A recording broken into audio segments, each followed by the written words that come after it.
Chapitre 3. La prophétie.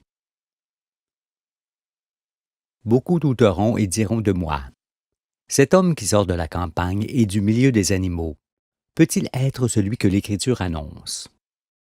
Nous voyons cependant qu'il renonça à l'argent et aux biens matériels, et qu'il se retira ensuite du monde pour se mettre à la recherche de la vérité. Mais est-ce suffisant pour que nous lui fassions confiance? Ne devons-nous pas écouter plutôt les savants, les religieux ou les riches qui, eux, ont de l'instruction? Par ailleurs, comment un homme seul pourrait-il nous conduire dans la vérité? Quelle vérité? Nous voyons aussi qu'il fut touché et accompagné par des femmes. En est-il de même pour Jésus, qu'il estime être son image? Je réponds à cela que se retirer du monde, c'est se retirer des eaux du fleuve de la vie. Et pour comprendre et être à l'écoute de celui qui m'envoie, comme Moïse, je fus retiré des eaux. Or, lorsqu'on est retiré des eaux, c'est bien parce qu'on y trempait dans ces eaux. Je dis qu'on ne peut juger de l'extérieur ce que l'on n'a pas vécu de l'intérieur. J'enseignerai la matière et l'esprit, l'homme et la femme, et toutes choses. Comment pourrais-je alors parler de la matière si je ne l'avais point manipulée, ou de la femme si je ne la connaissais que par ouï-dire? Les prophètes ont tous des femmes, sinon ils ne pourraient être équilibrés. C'est pourquoi il y a des femmes qui accompagnent Jésus dans sa vie, et notamment plusieurs maris, car Marie signifie celle qui est mariée à Dieu ou à son Fils. Il y a également des barques, ainsi que cet aveugle de naissance auquel j'ai ouvert les yeux, ce médecin qui ne saisissait pas la résurrection des morts, la Samaritaine qui le trouve assis au bord du puits de la vérité, et bien d'autres choses encore qui seront expliquées. Tâchez alors de ne pas vous interroger constamment en lisant, car dès après que je vous aurai enseigné, vous ne trouverez plus aucune question à me poser. Les Écritures couvrent l'histoire du monde du début jusqu'à la fin, qui est l'Apocalypse, suivi du règne de Dieu sur toute la terre. Seul le Créateur régnera avec ceux que je viens chercher, car ils sont ses brebis, son peuple. Il s'agit de la postérité d'Abraham, d'Isaac et de Jacob, à qui toute la terre fut promise en héritage. Ces hommes et femmes, choisis de Dieu, sont ceux qui se reconnaîtront en moi après avoir mangé le pain du ciel que je leur apporte. Ce pain, qui sera multiplié par la multiplication du livre, est la nourriture de l'esprit qui ouvre les yeux et ressuscite les morts. Car sans cette nourriture, les hommes sont morts. Je sais que vous êtes fort étonné qu'un homme puisse vous parler comme je le fais. Cependant, écoutez et comprenez. Puisque l'Apocalypse ne s'est pas encore produite, sans quoi vous seriez déjà dans le royaume. Elle est donc à venir. Par conséquent, vous vous trouvez avec l'agneau de Dieu dans l'Écriture, ce qui signifie avec Élie, l'élu, que Jésus appelle, qui est le Fils de l'homme. Vous n'êtes donc pas 2000 ans après la mort de Jésus, mais seulement au jour où, assis sur moi l'ânon, il est dans son accomplissement au milieu de vous. Disposez-vous donc à vous voir actuellement avec moi dans les Écritures, car vous êtes la foule que Jésus enseigne. Et lorsque vous m'aurez entendu, vous n'en douterez plus, je vous le dis. Je ne puis cependant expliquer en quelques mots que ma vie et la sienne n'en sont qu'une. C'est pourquoi j'ai d'abord montré que mes origines sont conformes à celles de Jésus, et que le véritable jour de la Nativité est le 15e jour du dernier mois de l'année, qui est devenu le 25e, à la suite du déplacement de 10 jours qu'il y eut autrefois dans le calendrier. Le voile recouvrant les Écritures. L'Ancien et le Nouveau Testament furent faits sous voile, pour que ce voile disparaisse avec la venue du Fils. Mais en vérité, il y a deux lectures, parce que ce sont deux voiles qui les recouvrent. Sous le premier, où je vous fais entrer, il s'agit du monde conduit par Moïse, du commencement à la fin. Et, sous le second, il s'agit de la vie du Fils unique et du monde nouveau. Mais sans le Fils, debout sur ses pieds, le livre des prophètes resterait cacheté. parce que c'est seulement celui qu'elle annonce qui enlève les sceaux et dévoile leur contenu, depuis Adam jusqu'à l'agneau, qui est victorieux du monde. Toutefois, ce n'est qu'avec le livre entier que je puis enlever les sceaux. Tâchez alors de ne point vous fermer, car nul autre ne peut vous montrer ce que vous avez délaissé. Selon l'Écriture, n'est-ce pas lorsque Jésus arrive au mont Golgotha, ce qui signifie le lieu du crâne, que le voile du temple se déchire de haut en bas? Le lieu du crâne n'est autre que le lieu du temps, où l'esprit de l'homme est formé et en mesure de porter la vérité, car jusque-là, il ne le pouvait encore. Et c'est par mes longues et douloureuses années de recherche que je suis arrivé à ce fameux lieu du crâne, où tout me fut révélé, ce qui eut pour effet de me faire mourir pour ce monde, que les hommes rebelles ont bâti contrairement aux règles de la vie, qui furent données à tous dès les commencements. Cela montre que seul le Fils déchire le voile du temple, le voile qui recouvre les Écritures, car, lorsqu'il paraît et meurt pour le monde, chacun peut enfin saisir ce qui est écrit, et toute la terre tremble de frayeur ce jour-là. Mes prédécesseurs, les prophètes, ont longuement préparé ma tunique et ma couronne pour que j'entre dans le monde vêtu et couronné. Mais s'ils ne m'avaient annoncé comme ils l'ont fait dans l'Ancien et le Nouveau Testament, depuis Adam jusqu'à l'agneau, qui sont les figures de celui qui devait venir, j'arriverais au milieu du monde sans force et sans gloire. Et nul ne m'écouterait. Il faut donc que vous reconnaissiez le Fils de l'homme à travers son personnage, sa lumière et sa mission, et que vous le suiviez pour votre salut et celui du monde. Ce que vous avez vu dans l'Écriture, c'est l'esprit de son personnage, ainsi que les matières dans lesquelles il vous conduirait, et les miracles qu'il s'ensuivrait. Ces miracles se produiront lorsque je vous ouvrirai les yeux en expliquant l'univers entier, les astres et les mondes, ainsi que les Écritures, le Fils de l'homme, d'où vous venez, qui vous êtes, où vous allez et ce que sera la suite des jours. Rien ne restera caché. Tout ce qui était tenu secret depuis la création du monde sera révélé à ceux qui sont humbles de cœur et simples d'esprit. Mais pour sortir des sépulcres et du séjour des morts dans lequel vous êtes, il ne faut plus considérer la résurrection annoncée comme s'il s'agissait du réveil de tous ceux qui vécurent depuis le commencement du monde. Car, vous les saints d'esprit, je vous ressusciterai comme je le fus moi-même avec puissance par celui qui m'envoie. Ainsi, dans ce jour singulier, vous allez assister à une grande chose, à l'immense prodige de la résurrection des morts, qui est votre propre résurrection. Vous verrez alors clairement la nouvelle Jérusalem, la ville sainte, qui est la figure des nouvelles cités des hommes. C'est pourquoi, pour ce grand jour de la venue du Fils, l'Écriture annonce « Et voici, le voile du temple se déchira en deux, depuis le haut jusqu'en bas. La terre trembla, les rochers se fendirent, les sépulcres s'ouvrirent, et plusieurs corps des saints qui étaient morts ressuscitèrent. » Étant sortis des sépulcres, après la résurrection de Jésus, ils entrèrent dans la ville sainte et apparurent à grand nombre de personnes. Mais la prophétie ne se trouve que dans l'Ancien Testament, où la venue d'Emmanuel, qui est Élie, est annoncée. L'objet du Nouveau Testament étant de le présenter et de le faire lever, en empêchant toute imposture. Car seul le véritable peut démontrer qui il est. Vous allez donc vivre avec moi ce qui est écrit. Et je vous le dis, ceux qui ont cru pouvoir s'emparer de ma vigne vont disparaître de la face du monde. Car Jésus est l'esprit de la prophétie, l'esprit de Dieu dans un homme et dans l'homme que je suis.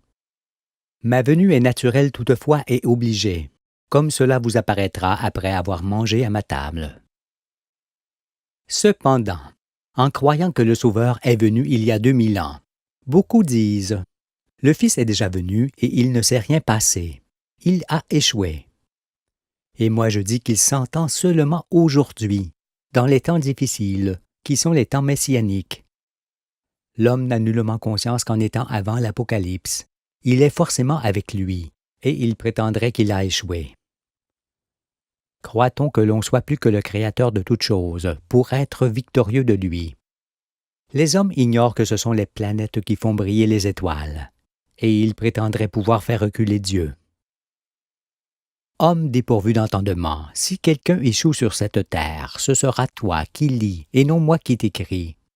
Car si tu n'es plus en mesure de concevoir et de saisir la vérité, tu ne finiras pas d'accomplir tes jours. Ta stupeur va être grande, fils de la terre. Le témoignage des Écritures. Croyant, comme vous tous, qu'il s'agissait de choses anciennes, il ne me serait pas venu à l'esprit de me chercher dans les Écritures. Cependant, comme je l'ai dit, je m'y suis vu lorsque je cherchais un témoignage sur ce que j'avais déjà découvert sur les astres et le chemin de la vie qu'il procure aux hommes. Cela fut redoutable pour moi, car il est effrayant de voir son visage dans un livre écrit depuis des milliers d'années. J'étais d'autant plus angoissé que je ne voulais pas être cet homme. Pourquoi moi, me disais-je? N'y en a-t-il point d'autre? Mais un autre dirait la même chose, pensais-je, et il n'y aurait personne pour venir. J'ai donc fini par accepter après plusieurs renoncements, car, comme on ne peut s'empêcher de voir sa propre image lorsqu'on se penche sur l'eau, je ne pus m'empêcher de me voir dans les Écritures sur lesquelles je me penchais. Ceci montre également que, bien que la connaissance des temps et de toutes choses me soit donnée, sans le témoignage des prophètes, je n'aurais pu savoir qui j'étais, ni n'aurais pu me lever. Le Nouveau Testament est aussi écrit de telle sorte que l'on puisse me reconnaître et me suivre en toute confiance. Concevez alors que je n'existe pas aujourd'hui à cause des Écritures, mais qu'au contraire, ce sont les Écritures qui existent pour moi. Jésus étant l'image et la réalité du Fils de l'homme. Je suis son accomplissement, et Élie qu'il appelle du haut de sa croix. Je ne voudrais pas être cet homme, mais, saint de force, je suis obligé de passer devant vous. Lorsque j'étais jeune, je faisais ce que je voulais, mais maintenant je vais où l'on me conduit de force, en sachant qu'il en est fait de moi. C'est parce qu'il en est bien ainsi que Jésus dit à Pierre, « Je le suis. » En vérité je te le dis, quand tu étais plus jeune, tu te saignais toi-même, et tu allais où tu voulais. Mais quand tu seras vieux, tu étendras tes mains, et un autre te ceindra, et te mènera où tu ne voudras pas. Il dit cela pour indiquer par quelle mort Pierre glorifiait Dieu. Et ayant ainsi parlé, il lui dit, « Suis-moi. » Je montrerai bientôt que je suis Pierre dans le livre, et vous comprendrez pourquoi je marche derrière Jésus. Mais déjà vous saisissez par quelle mort je glorifie celui qui m'envoie. Je ne viens point vous donner de leçons cependant. Je viens seulement montrer les choses célestes et terrestres telles qu'elles sont, afin que vous puissiez vous éclairer et sauver vos vies. Ensuite, chacun fera ce qu'il voudra. Mais sachez déjà que la vérité dans laquelle je vais vous conduire vous délivrera des ténèbres et de vos chaînes, car seule la vérité affranchit l'homme. Les portes fermées du monde. Vous êtes esclaves et malheureux dans ce monde, parce que vous ne connaissez pas la vérité. C'est pourquoi, au fil du temps, les nations sont devenues des parcs et des enclos, dans lesquels ceux qui règnent ont la mainmise sur vos esprits, sur vos corps, sur vos biens, sur votre liberté, ainsi que sur la terre qui ne vous appartient plus. Vous êtes leurs sujets et leurs esclaves. N'ayant en eux aucune lumière, les gouvernants conduisent forcément le monde à sa ruine. Et vous êtes tout près d'elle, car désormais les portes se ferment. Il n'y a plus d'avenir pour ce monde tel qu'il est. Vous apparaît-il que les portes se ferment et que c'est en raison de cela que vous ne pouvez plus envisager l'avenir de vos enfants? Ces derniers le voient et beaucoup se désespèrent, car on vous a conduit dans le mensonge sur l'homme et son devenir, ainsi que sur Dieu et son Fils. Alors, comme l'Écriture en témoigne, vous êtes aveugle, sourd, estropié, paralytique, lépreux et boiteux dans le sens spirituel. Comment sauriez-vous alors qui vous êtes sur cette terre et où vous allez? Mais avec l'eau des Écritures, je vais vous baptiser, vous soigner et vous guérir de vos infirmités. Après quoi, vous qui m'écoutez, vous serez conforme aux éléments de l'existence et aux raisons pour lesquelles vous avez été créés, car vous serez différents et vous ne verrez plus avec les mêmes yeux.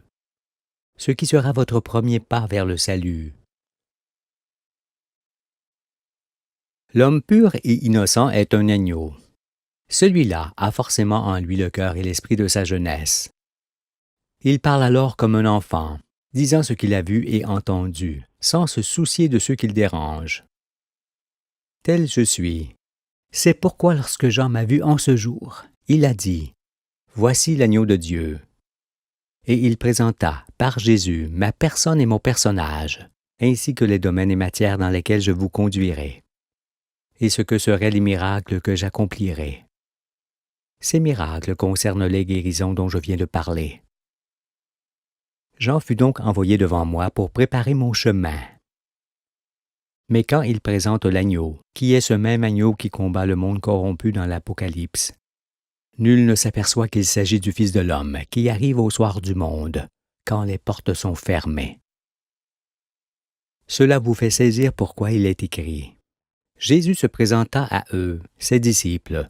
Les portes étaient fermées. Il y a 2000 ans, les portes n'étaient point encore fermées, car le monde pouvait encore accomplir beaucoup de choses. Or, aujourd'hui, elles se ferment les unes après les autres, comme cela vous apparaît en levant les yeux sur la situation du monde.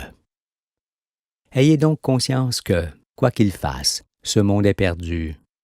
Cela parce qu'il ne peut plus revenir en arrière pour prendre un nouveau départ. D'ailleurs, même s'il pouvait le faire, il emprunterait de nouveau les mêmes sentiers et arriverait au même endroit. Parce que dans l'ignorance de ce qu'il est, l'homme ne peut savoir comment il convient de vivre pour ne point détruire ce par quoi il vit.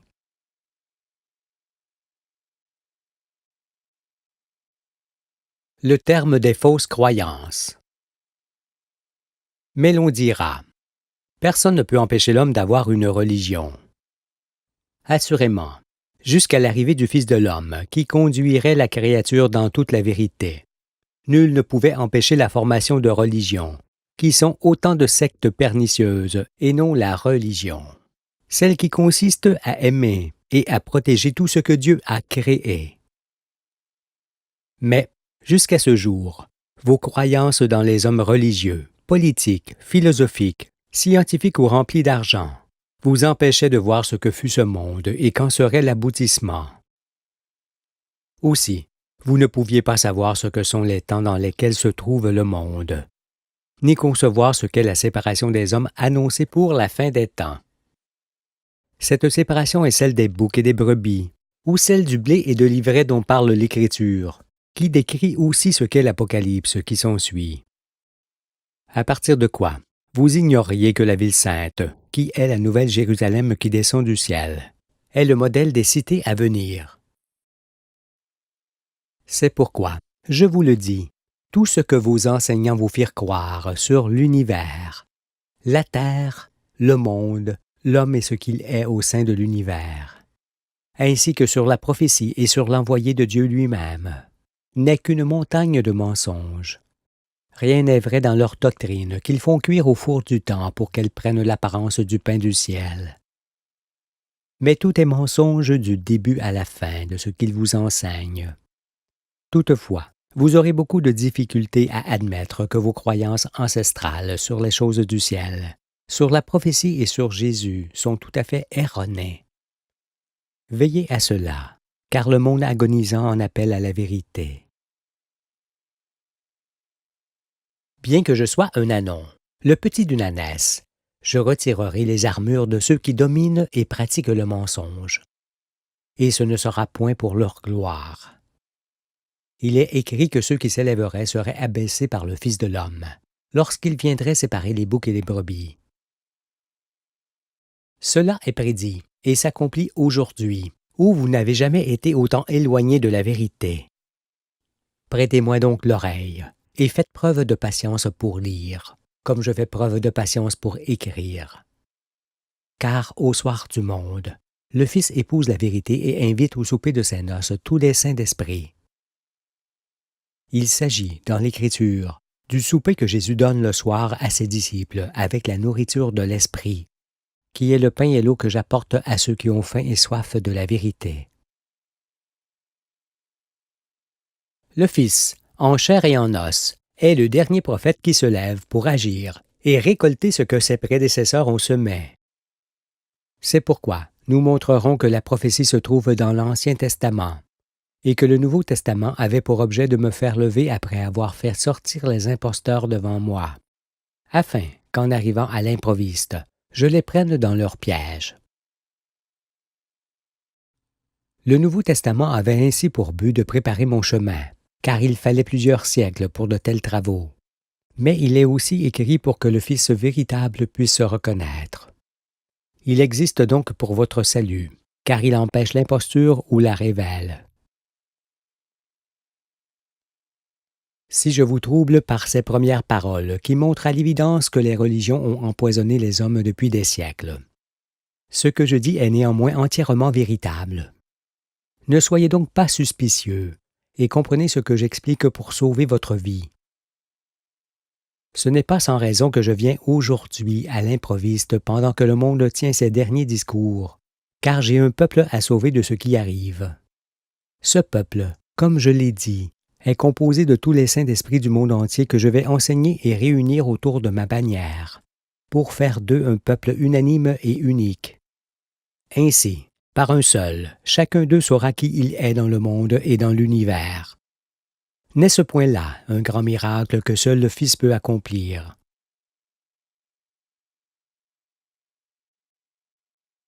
L'exécution du décret. Le changement du monde passe d'abord par le changement de l'homme. Et Jésus annonce celui qui viendra le changer. Je suis cet homme annoncé. C'est pourquoi, dans cette attente, il fallait écouter Dieu dans l'Écriture et pratiquer sa loi. Mais, n'ayant point voulu entendre Dieu, ni rechercher la vérité, voici que le châtiment arrive. Soyez donc vigilants sur ce que je montre, car, par décret, Dieu a dit qu'il rendrait l'homme aussi rare que l'or fin sur la terre, aussi rare que l'or d'Ophir. Cela à cause des hypocrites et des méchants qui règnent de force en perdant le monde. Ce qui donne tout son sens à cette parole de l'Écriture, qui explique l'Apocalypse à la fin de l'Ancien Testament. Car voici, le jour vient, ardent comme une fournaise. Tous les hautains et tous les méchants seront comme du chaume. Le jour qui vient les embrasera, dit l'Éternel des armées. Il ne leur laissera ni racines ni rameaux. Mais pour vous qui craignez mon nom, se lèvera le soleil de la justice, et la guérison sera sous ses ailes. Vous sortirez et vous sauterez comme les veaux d'une étable, et vous foulerez les méchants, car ils seront comme de la cendre sous la plante de vos pieds. Au jour que je prépare, dit l'Éternel des armées. Puis il ajoute, « Voici, je vous enverrai Élie, l'élu, le prophète, avant que le jour de l'Éternel arrive, ce jour grand et redoutable. Il ramènera le cœur des pères à leurs enfants, et le cœur des enfants à leurs pères, de peur que je ne vienne frapper le pays d'interdit. » Si vous concevez et admettez aujourd'hui qu'un homme devait venir pour éclairer et mettre à l'abri ceux qui comprennent, il est facile de saisir cette parole de l'Écriture et ce qu'est son accomplissement. N'attendez donc pas d'avoir des oreilles de cendre pour m'écouter, car je suis Élie, ce prophète annoncé. Avec les explications des astres, nous verrons que l'homme a été créé tel qu'il est, il y a moins de 10 000 ans, et que c'est en raison de cette grande jeunesse que son cœur se porte essentiellement au mal. C'est pourquoi Dieu envoya d'abord Moïse pour qu'il fasse connaître sa loi et avertisse le monde de ce qui lui arriverait s'il ne la mettait en pratique. Or, les hommes, trahis par leur vanité, rejetèrent cette loi et mirent des rois à leur tête pour que Dieu ne règne pas sur eux. Voyant cela, Dieu laissa alors l'homme faire tout ce qu'il voulait, jusqu'à ce qu'il se donne une cuisante leçon qu'il ne sera pas prêt d'oublier. Je vous le dis. Le monde fit donc tout ce qu'il ne faudra plus jamais faire sur cette terre. Car, par sa rébellion, il finit par amener les chaudrons nucléaires, qui sont les moyens d'ôter de la terre tout ce qui ne doit point s'y trouver. Avec la tombe, le monde fut créé. Par la tombe, il sera détruit. C'est le jour de l'Éternel. C'est pourquoi, comme il l'a promis, Dieu envoie Élie. Je sais que vous vous demandez comment ceux qui comprennent seront sauvés. Jusqu'à moi, vous disiez, est-ce que les armes nucléaires peuvent être utilisées? Si elles le sont, peut-il rester des vivants? La Terre sera-t-elle encore habitable? Je réponds tout d'abord que lorsque Satan fait entrer ses chaudrons dans le monde, les usines atomiques, le monde tient forcément ses derniers discours. Car, en vérité, ce ne sont point ces chaudrons et les puissances destructrices qu'il provoque qui sont la cause de sa fin, mais les raisons qui les ont amenés. Sachez cependant que les fils de Satan, qui se frottent les mains de contentement en mettant au point leurs armes nucléaires, sont bien loin d'imaginer ce qui va se produire. Ils ne comprennent toujours pas que le jour où les militaires utiliseront leurs armes, ils ne pourront le faire que massivement, en provoquant de la sorte l'embrasement de la terre, qui sera instantanément suivi du déluge tout autour du monde. Comme nous le verrons, ce sera votre salut, parce qu'il y a une parade à ce feu et au déluge qu'il engendrera. Sachez cependant que le feu sera destructeur et le déluge réparateur. La terre aura alors changé sa face. C'est là que vous sortirez comme des veaux de l'étable, sautant et bondissant de joie sur les cendres des méchants, car cette fois vous serez délivrés des puissances de Satan pour toujours. Vous serez alors dans le royaume, où il n'y aura plus de traces de ceux qui perdirent le monde, et dans un monde nouveau qui ne sera plus jamais détruit. Comprenez enfin que la mécanisation et les armes nucléaires qu'elle amène sont les obligatoires conséquences des ténèbres et du mauvais esprit de ceux qui règnent. En se proclamant Dieu eux-mêmes, ces hypocrites ne pouvaient voir où il amenait le monde et qu'il allait disparaître avec lui.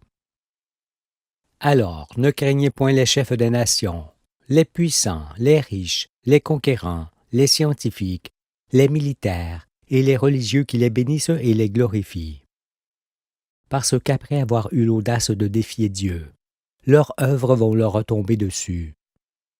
Ils auraient dû entendre et croire aux Écritures, mais pour régner, ils ne l'ont point voulu.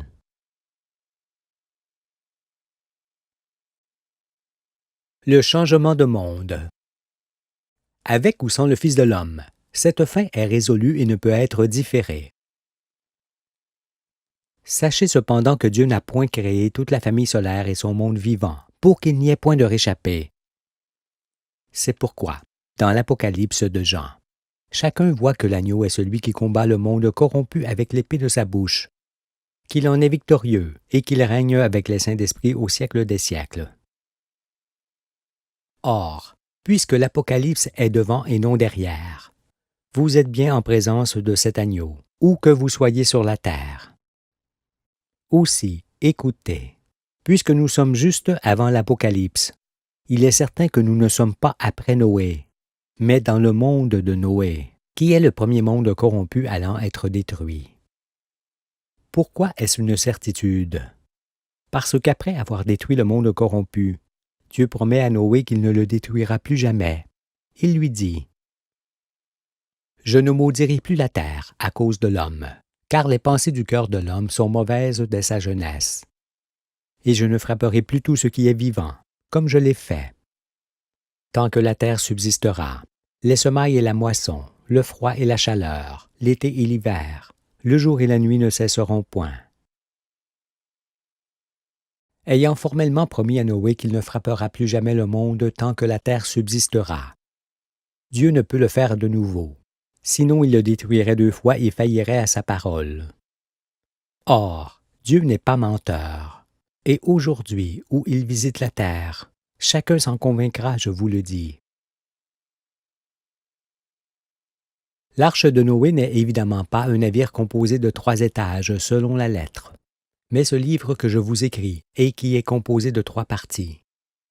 Car c'est lui qui vient vous chercher dans la mer humaine pour vous mettre à l'abri sur les monts pendant que le feu et l'eau accompliront leur œuvre. Noé est l'un de mes 7 éclairages dans les Écritures. C'est pourquoi je sais ce que je dis. Mais Jésus avait prévenu le monde entier qu'au jour de la venue du Fils de l'homme, il se produirait ce qui se produit en Noé et au temps de l'eau, ce qui est tout à fait semblable, afin que cela vous serve de témoignage et vous incite à m'écouter. Voici ce que dit Jésus sur le jour de ma venue.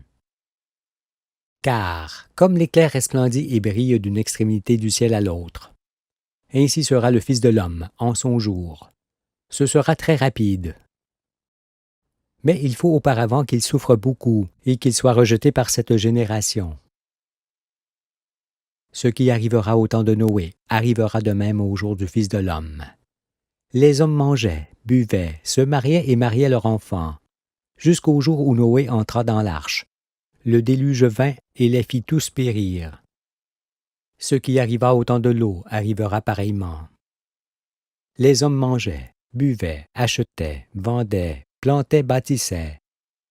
Mais le jour où l'eau sortit de Sodome, une pluie de feu et de soufre tomba du ciel, et les fit tous périr.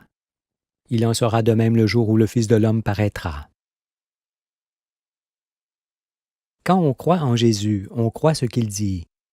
Est-ce cependant cette parole de Jésus que les religieux enseignent? Vous demande-t-il de vous tenir prêt à recevoir le Fils de l'homme et à entrer dans l'arche?